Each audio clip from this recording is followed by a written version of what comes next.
Proud to serve northeastern and central Pennsylvania. This is WNEP 16, the news station. Now, Nolan Johannes, Karen Harch, pilot Jack Rulin in Skycam 16, Chief Meteorologist Tom Clark, and Joe Zone on sports. This is Newswatch 16. Good evening. It got into a real jam today along the Susquehanna River. An ice jam caused a lot of concern and had river watchers keeping an eye on all rivers in our area. The ice got clogged up on the Susquehanna below the Breslow Bridge in Hanover Township. Skycam 16 was overhead. What happens is an ice jam acts like a dam on a river, blocking the flow of the water. That means the river rises. If the water level gets high enough, that could mean some flooding. Now, here's what happened with the Susquehanna. At 7 this morning, the river was at just over 5 feet, but because of the ice jam, it rose quickly. 4 hours later, by 11, the river level tripled, reaching a bit over 15 feet. But that level is still far below flood stage, and from this point, the river started to drop. In fact, by around 5 this evening, here's how the Susquehanna River looked as Skycam 16 made another pass overhead. The ice is all broken up, and the chunks are moving here below the Breslow Bridge. And the River Watch continues tonight. Newswatch 16's Mark Davis spent the day with emergency management officials, and he's live now at their office in Wilkes-Barre. Mark, what's happening now? Well, Karen and Nolan, thankfully not much is happening right now. Just a few hours ago, there was a number of people running in and out of here trying to get the very latest data. But thankfully that crisis has now passed, and the river level continues to drop and stabilize and is no longer the concern that it was earlier today. But the people here at the courthouse weren't the only ones busy, because as that river level went up, the river watchers went out. 2 inches in 15 minutes. The Susquehanna River on the rise isn't anything new to the people in Chickashinny. As one of the lowland towns, living with the ups and downs of the Susquehanna is a fact of life. With the dramatic rise this morning, volunteers were immediately stationed along the river, watching the level and ice flow. Yeah, that was about 30. 133. Yeah, 133. So she's moving about up. another 2 inches since then. This group is made up of many fire policemen who spent the afternoon watching the river's every move. Henry Millhall noticed some changes as he watched. When we first got here, you just saw a few pieces of ice, which had apparently loosened up from the shoreline. But then it started to pack up slowly but surely, and then all of a sudden there was a solid mass of ice coming down. And the flow hasn't doubled since we've been here, at least doubled. That was good news, because it apparently meant the broken ice jam was now flowing freely, reducing the danger of any serious flooding. Now, the best way to get an overall picture of what the river levels were like and what the ice jam was like is from the air. And county officials here at the Emergency Management Center tell me that Skycam 16 was a very big help in that today. And that's where Newswatch 16's Bob Reynolds spent part of his day.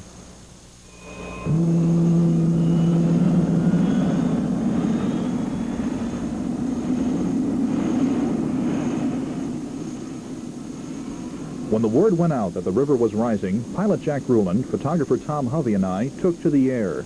From Skycam 16, it didn't take us long to find the ice jam and report its location to Luzerne County officials. At 10:30 in the morning, it was obvious the Susquehanna River simply couldn't handle the tons of ice. It began piling up in a bend in Hanover Township.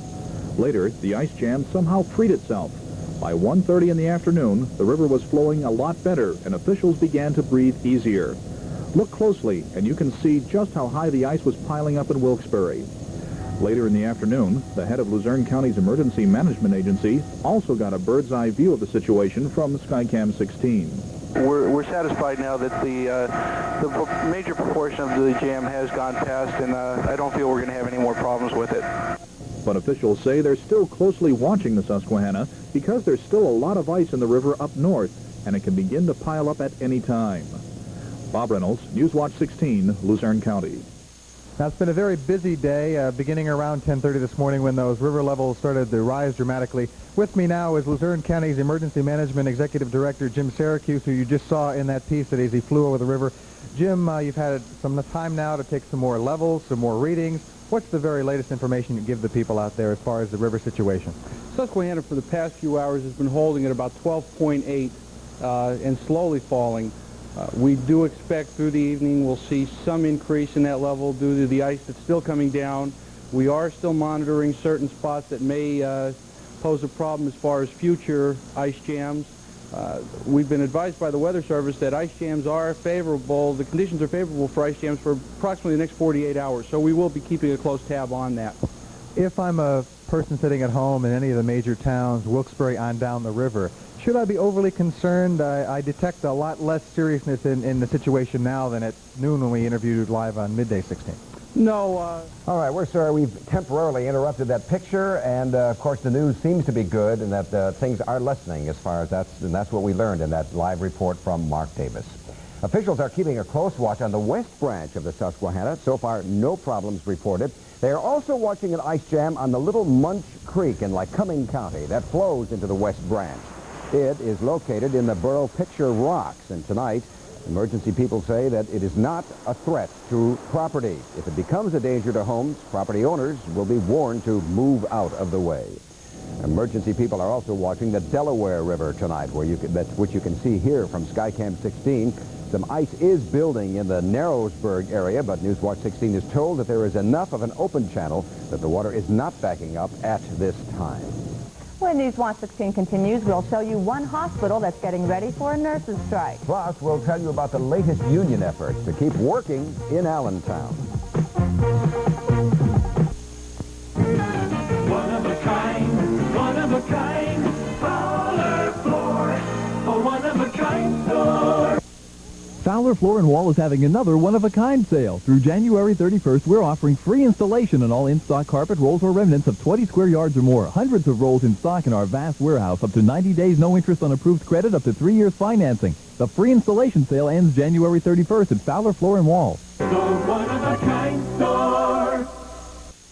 Local union leaders at Mack Trucks in Allentown want to take their fight to the top again. Another attempt to save 1,800 jobs in Allentown. Contract talks between the workers and the company broke off on Saturday when Mack announced it would close down its Allentown plant and build a new one outside of Pennsylvania. Now, as Newswatch 16's Valerie Devine reports, local union members want to meet with international union people and Mack to try to keep the nation's #2 truck maker in Allentown.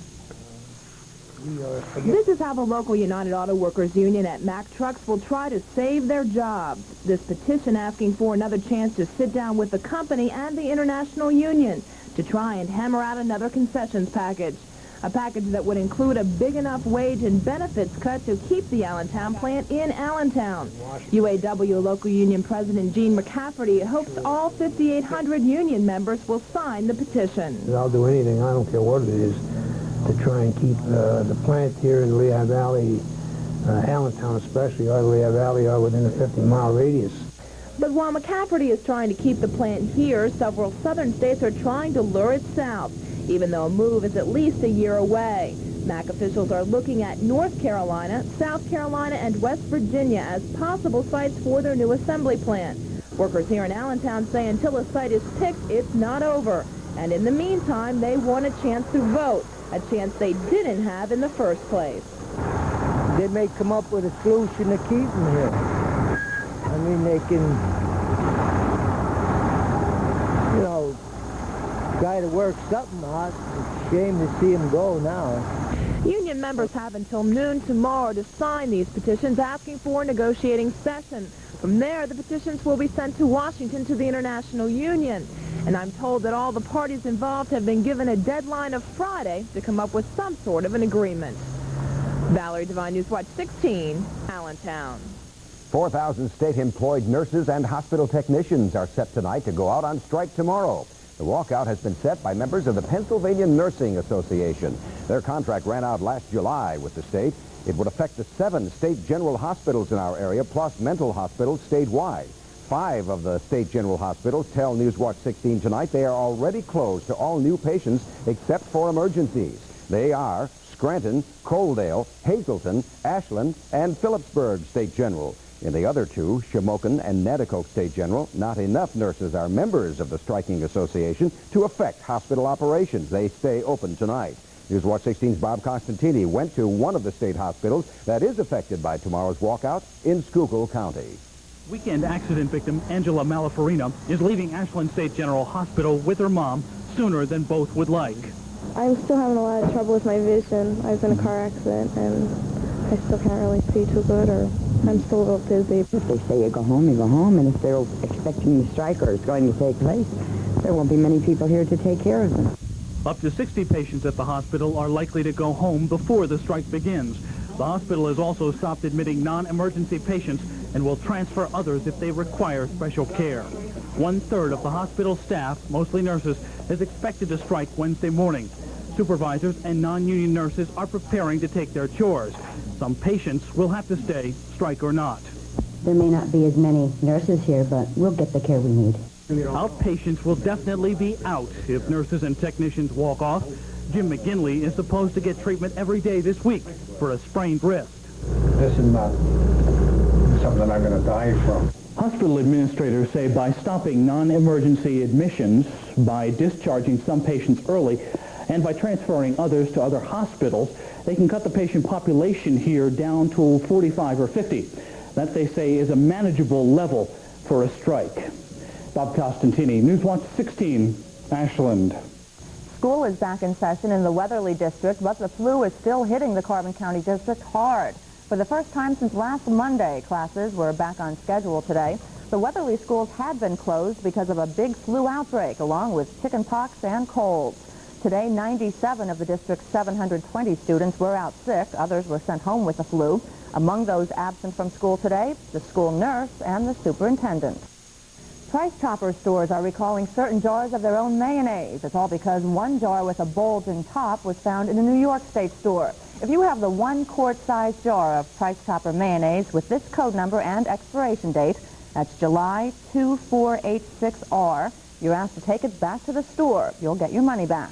The mayonnaise is being recalled so it can be checked to make sure it's okay. By the way, the 1-pint size jar of Price Chopper mayonnaise is not affected by this recall. We've been affected by the spring-like weather. Spring fever. We've been smiling in the newsroom. Everybody has today. I know.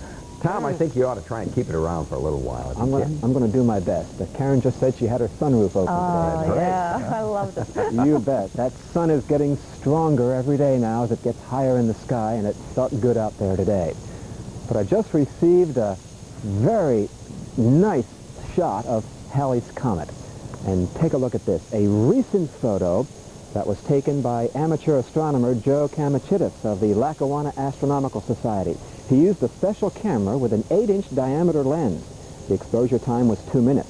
Now look at the tail on that thing now. It's made of dust, and as the comet gets closer to the sun, the tail will grow up to 70 million miles long. The coma, or head of the comet, covers a solid nucleus that is believed to be 3 to 6 miles in diameter. Terrific shot. And here's where you might be able to see the comet tonight using binoculars. Very low in the west-southwest, you see the planet Jupiter near the horizon, and up at about the 2 o'clock position, a short distance away, is where the comet is located tonight. You'll probably need binoculars, but definitely before 7 o'clock, because the comet sets early now, and there's a moon up there that's going to affect the view a little bit. So good luck, you might be able to find it tonight. Checking in with our weather watchers from across the area. Up there in Mildred and Sullivan County, Shirley Sharansky has 31 degrees now in her backyard. Nancy Klein in Schuylkill Haven has 36 degrees, and Alan Thompson checks in with 30 out there in Howard in Center County. In the backyard now, under a moonlit sky, the reading is 38. Humidity 40%, the wind is north at 5, and the barometer is rising from 30.04. The range in temperature, 44 degrees here today. Just a little bit warmer than I thought it would get, but I hope you don't mind. 33 was the low last night, 67, and the record low, 14 below zero, set a year ago today. And you might recall that wind chill, 60 below at times here in Avoca. A year ago today, well, the high that day was only 3 above. A view today, a bright and sunny view down Center Street in Ashland, Schuylkill County. Satellite view shows some cloud cover west of us here in Pennsylvania and out towards the Ohio Valley. Just some high, thin clouds. Look at this here, a cold front that'll be making its way through here late tomorrow as a storm system tracks up north of Pennsylvania. Some warm air out ahead of that front today. Record high temperature in St. Louis, 73 degrees. We'll be in the 40s here again tomorrow. But colder air will come in behind this line for Thursday. Storm system out in the Pacific coming ashore could affect us over the weekend. A sunrise tomorrow morning will occur at this time, 7:24. And the sun sets now at 5:07. Okay, for tonight, mostly clear. Not too cold. 29 here in Avoca, low to mid-20s in some of the colder outlying areas. Mid-40s tomorrow. Some sunshine, but then becoming mostly cloudy in the afternoon. A dry day, though. We'll take the mid-40s anytime this time of year. 34 should be the high on Thursday as colder air comes in, but just maybe a shower tomorrow night. That's about it. And then it clears out on Thursday, clouding up again on Friday, and over the weekend, some rain is possible on Saturday. Maybe a little snow mixed in, but we'll know more about that tonight on the update. So come on out and do some comet watching with me here. We'll be right there. You locate it for us, and then we'll come out. Okay. All right. Thanks, Tom. And the Sports Watch is next with Joe Zone and the new Super 16 high school wrestling poll. Plus, Joe continues to count us down to the Super Bowl.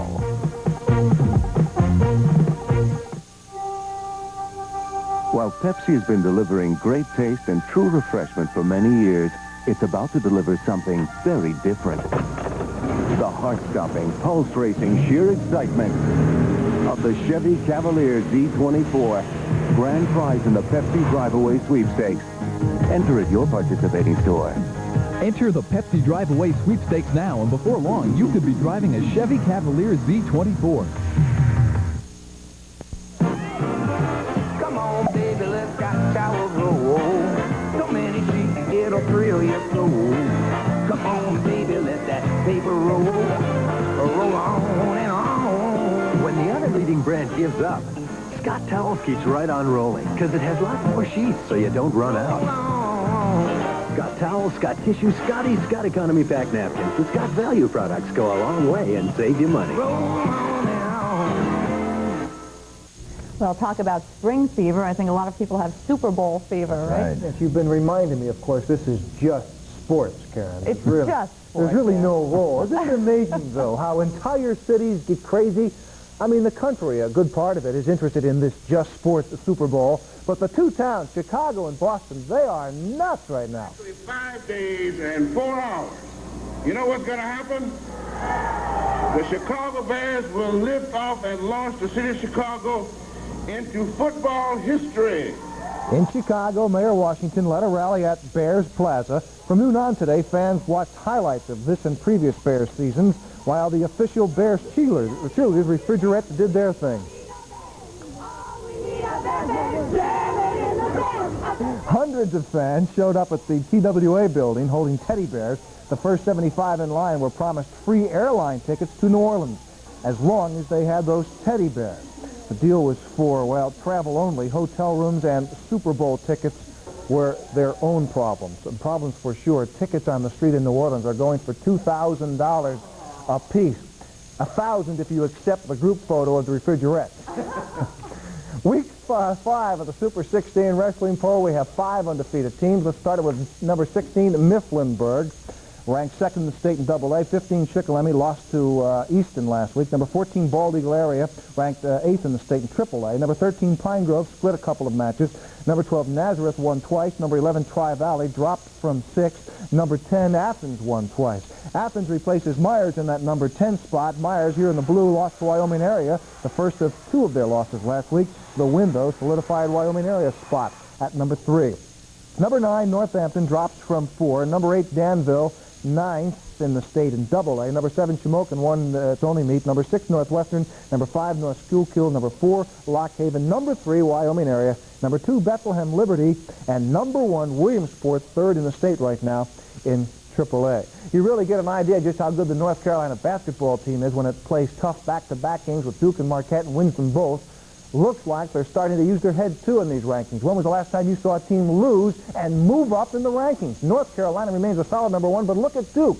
They lost and moved up a spot into 2nd. Memphis State did not lose and remained 3rd. Syracuse lost twice and dropped only 5 places.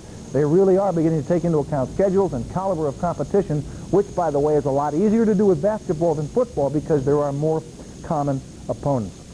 Well, just today, I received a letter from a frustrated Penn State fan concerning our Orange Bowl coverage. Don't know if she's just recovering now, 3 weeks later, or what. Mr. Zone, I am a female Penn State fan and Channel 16 News Sports viewer. I must say that I was a little disappointed in one area of the coverage of the pregame Orange Bowl. Whenever the great sights at the beach were presented to the viewers, all I saw were girls in bikinis. What happened to the guys at the beach? Maybe a female reporter, camera person, should go along next time to give a woman's point of view of what constitutes a great sight at the beach. Women watch the news and sports too. Sincerely, a female fan. Well, you know, it's amazing. She's absolutely right, because all we saw were girls in bikinis. Not one guy did we see in a bikini. We have, by the way, thought long and hard about, well, taking, for instance, Karen along just to get her ideas on what looks good at the beach. But how many pictures can you get of people sucking down beers and inhaling hoagies? That's all of it. Give tonight your best shot. We'll see you 11 o'clock with lots of basketball. I'd love to go next time, Joe. I really would. I'd find somebody on the beach. Male, of the male persuasion. Take it away. Thank you, Thanks, Joe. Stay with us. We'll recap our top story in just a moment. People are keeping a close eye on the rivers to guard against ice jams. We'll have a live update next. Hope you like sugar, because this box contains not 1, not 2, but 9 added teaspoons. This has 17. And this, 26. And Nabisco shredded wheat, none. When you shred the wheat for better toasting, it tastes great naturally. So it goes against our grain to add sugar, or even salt. Nabisco shredded wheat, 0 added sugar or salt, 100% whole wheat. Finally for you, the very latest on that River Watch and an update on what's happened with the ice jam. Newswatch 16's Mark Davis is live at the Emergency Management Offices in Luzerne County. Mark? That's right, Karen. We've got our technical problems straightened out. With me again is Luzerne County Emergency Management Director Jim Syracuse. And as we talk, Jim, we're going to roll some pictures taken a short time ago from Skycam 16. Explain basically what we're seeing and why you're not as worried as you were earlier. What we're seeing is a clear channel down in the Hanover Township area that had earlier been blocked shore to shore with ice and was the major concern of the day. As you can see, it's flowing freely now, both upstream and downstream, and at this time we feel the concern, there is no need for any further concern at this time. Okay, Jim, thank you very much. We're told here at Emergency Management Headquarters that conditions will be favorable for ice jams the next day or so they'll keep watching it, but it's nowhere near as concerned as they were earlier. We'll be watching it too and have more for you tonight on Newswatch 16 Update at 11. For now, I'm Mark Davis, live with the Instacam in Wilkes-Barre. Karen, Nolan, back to you. Thanks, Mark. And that is Newswatch 16 for this Tuesday. And as Mark said, be sure to join us tonight on the update. We will have the very latest on those river levels. And we'll find out what a drop in the wholesale price of oil will mean to us. ABC and World News Tonight is next. For the team, thank you for joining us. When you see news Enjoy your evening.